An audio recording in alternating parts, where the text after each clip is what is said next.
A new medical device is getting test runs at hospitals across the U.S. It's saving lives and maybe even yours one day. Susan Kim has more on how patients who have suffered a massive heart attack now have a much better chance at surviving, even if no one is around them to help. If someone has a bad enough heart attack, their heart is so damaged they have to get a pacemaker. But it's while they're waiting for the pacemaker that many people just don't make it. That is, until now.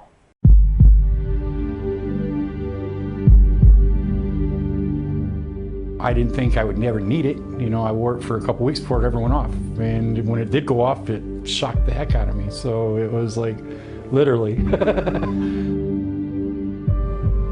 Tyler Harris almost didn't live to see the new year. That's why he's so grateful to his nurse practitioner who convinced him to test out a new medical device called a life vest. Instead of their family planning a funeral, they got to plan Christmas dinner. Tyler suffered a heart attack December 1st that damaged his heart muscles so completely he was going to need a defibrillator implanted into his chest.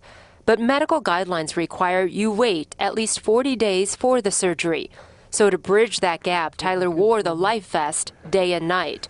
With sensors, it monitored his heart, and there are paddles to initiate a shock if necessary. If it's not in contact with the skin, you'll have a red mark like that. If it wasn't for this, I probably wouldn't be around because no one was actually around me or with me at the time it went off. That's because Tyler was driving his truck on a remote stretch of road just 2 weeks after his first heart attack. He felt dizzy and pulled over, and then the life vest took over.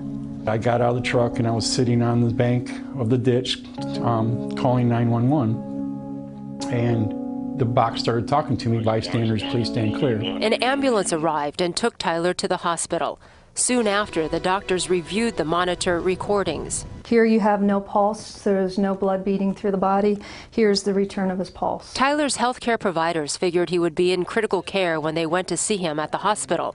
But the life vest prevented further damage to his heart. When I came in to do my rounds, he was actually sitting up in the room. And for Tyler, he's just glad he was one of the first to use the vest. An eye-opening experience because it's a life-changing experience.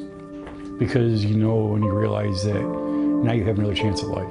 Tyler now has a permanent defibrillator in his chest. Susan Kim, today's TMJ4.